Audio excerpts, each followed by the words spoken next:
Greetings, fellow action figure connoisseurs, and welcome to another episode of Digital Caveman Presents Star Wars Wednesday. I, as always, am your host, the Digital Caveman, and today I will be presenting you with the Target exclusive Star Wars Micro Galaxy Squadron Sith Infiltrator. Let's get into it!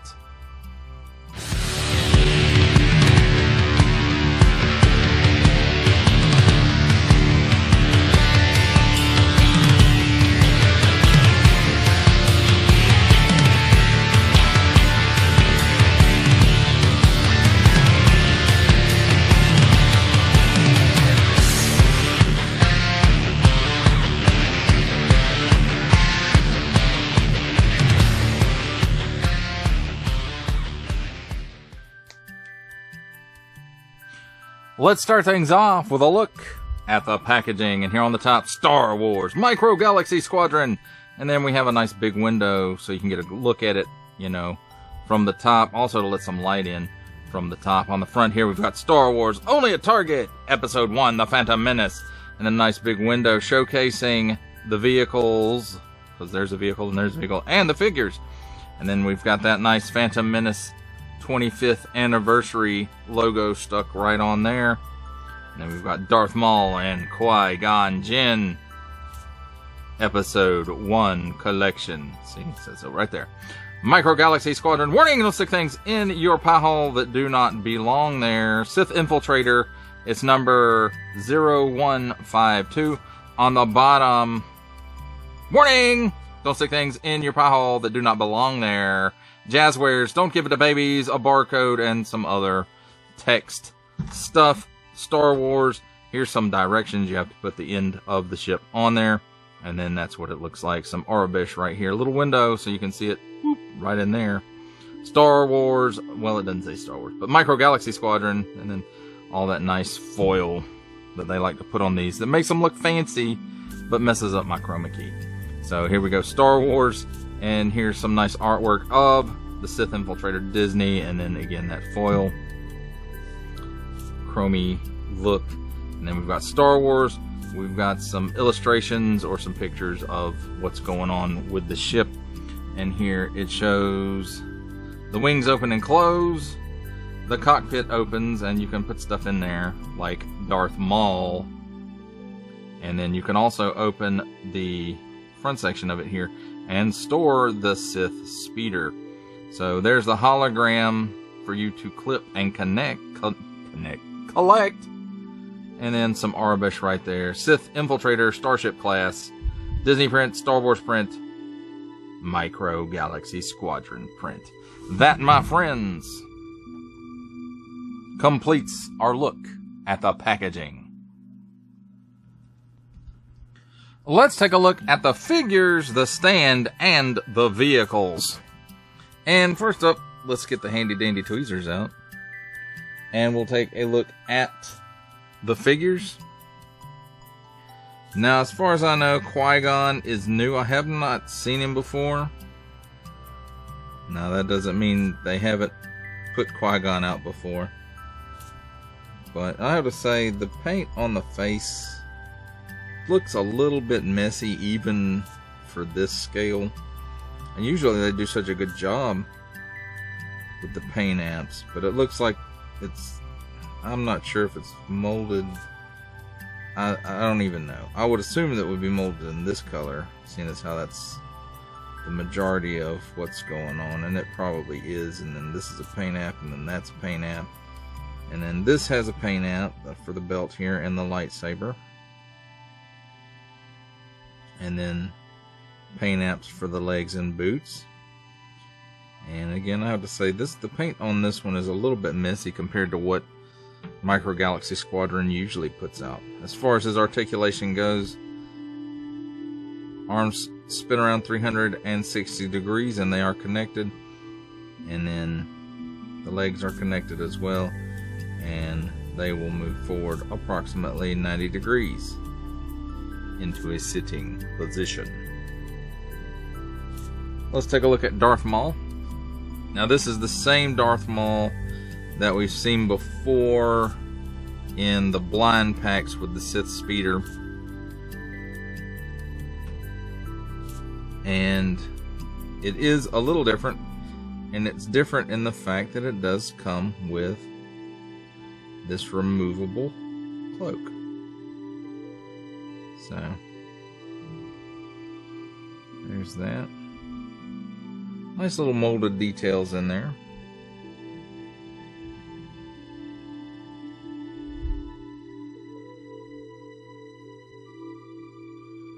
And I think the paint app on here, even though it may not be any better than Qui-Gon, it looks better. And then paint app for the lightsaber, it seems like everything else is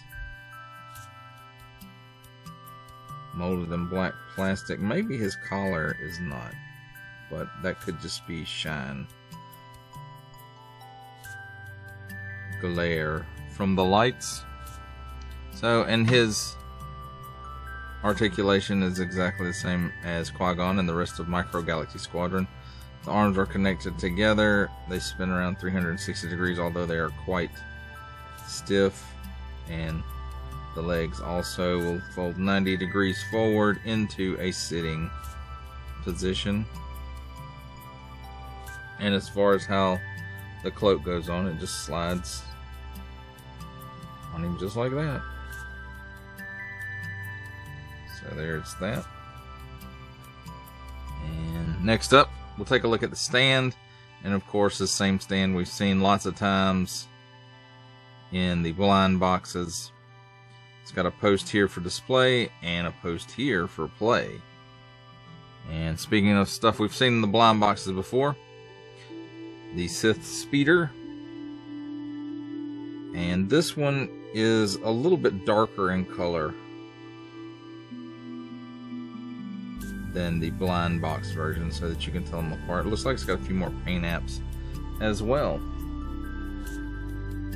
So it looks like we got a paint app here and around the bottom, and maybe for the seat here.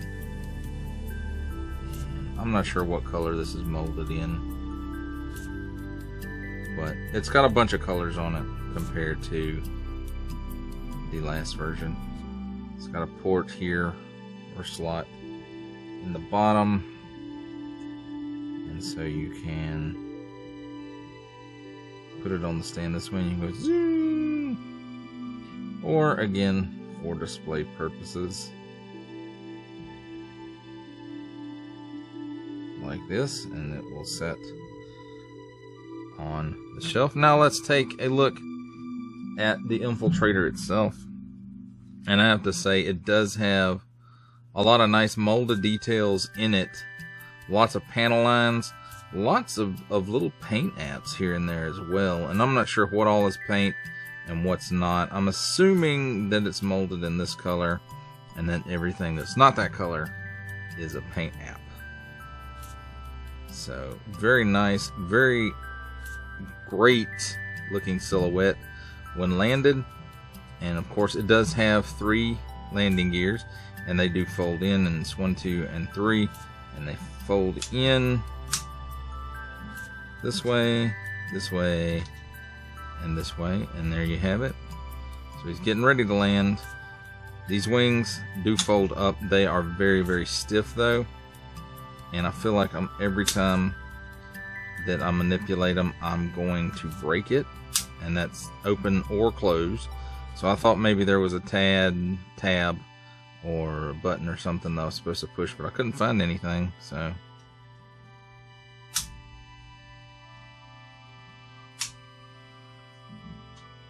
there we have it with the wings, or the S-foils, folded out, and it looks pretty cool, I think.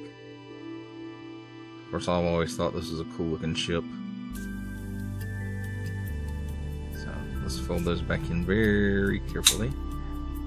See how loud that click is? Just, I feel like I'm going to break it, and I don't want to. So the cockpit opens up, and you open it up right here at the top of the engine ports, and it just lifts up like that. You can see some clear plastic on the inside because it's got these two window slots and this front window slit here in the front.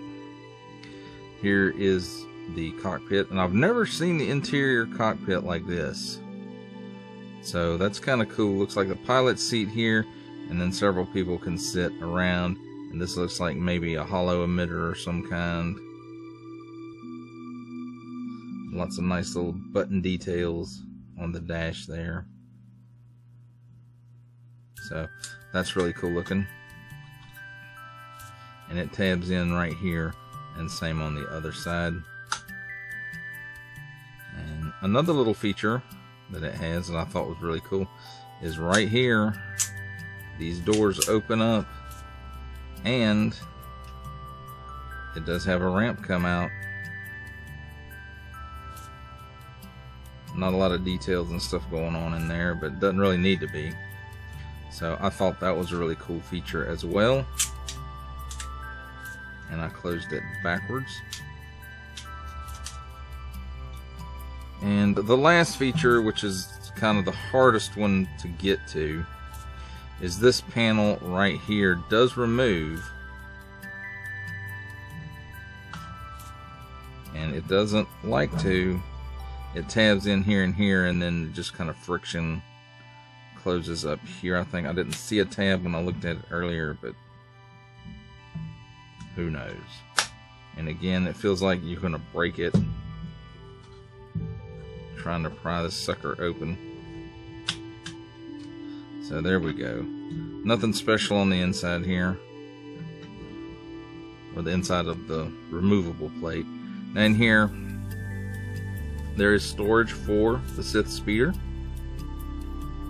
and then we've got some nice paint apps for whatever engine parts these may be, and tons of just molded detail in there as well. And as far as the bike going in there, you know, it's pretty self-explanatory. It only will go in there one way. And there you have it. It's not the easiest to get out of there once you get it in there. And yes, the top panel does close with the bike in here. But I'm not going to do that right now because it's so hard to get this thing off and on. At least in my opinion it is. On my version, my copy, it's not the easiest. And it just pops back on there. And let's see, pop the landing gears back out.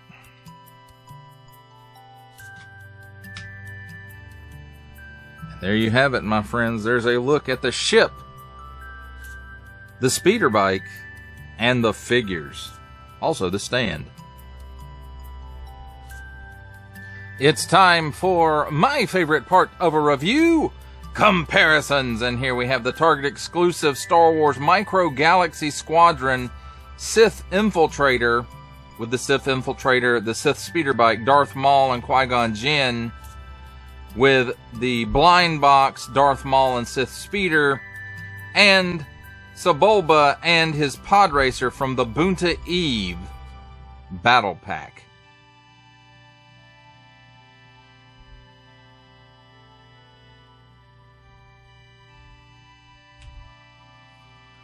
For our final set of comparisons here, we have the Target exclusive Star Wars Micro Galaxy Squadron Sith Infiltrator with Sith speeder bike, and Darth Maul with Qui-Gon Jinn, with Jabba's desert skiff from Micro Galaxy Squadron, and Anakin Skywalker and his pod racer from the Star Wars Micro Galaxy Squadron Boonta Eve Battle Pack.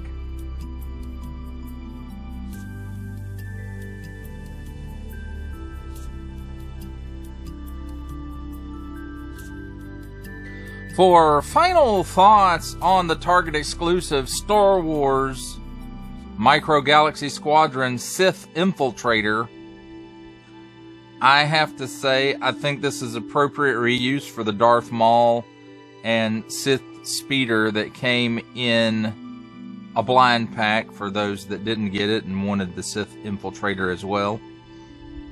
So good reuse of that. And I do like the colors on the speeder in this version much better. To differentiate the Darth Maul up, they gave him a removable cloak. So I think that's really, really good. This is my first time coming across a Qui-Gon Jinn figure in this line. He may have been in the Gungan sub as well. I don't have that piece, so I'm not sure. But I think the paint on this Qui-Gon is lacking a bit, even at this scale. It seems like it's just very messy. And I don't know, maybe it's just my copy. Maybe it's they weren't feeling bad at the factory that day. I don't know what it is, but mine, the paint apps on it just seem to be a bit sloppy compared to what we normally get with this line. The Infiltrator itself, I hate the fact that every time I feel like I'm gonna break it when I manipulate the wings. I don't like that feeling.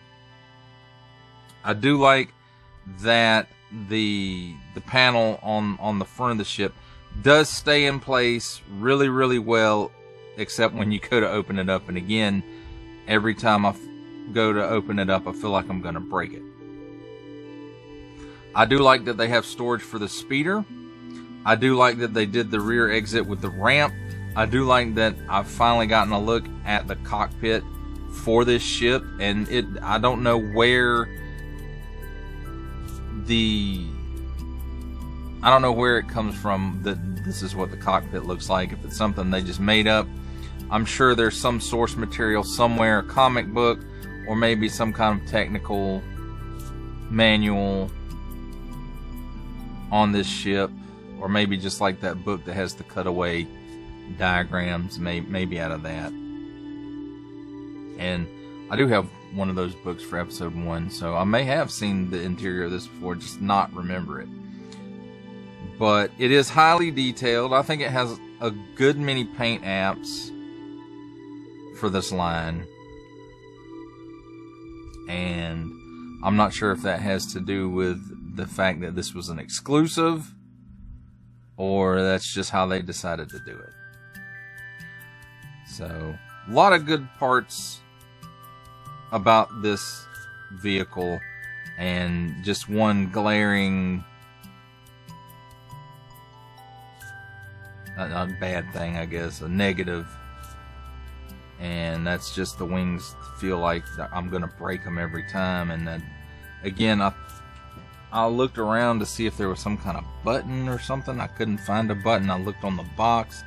It didn't say there was any button to release them.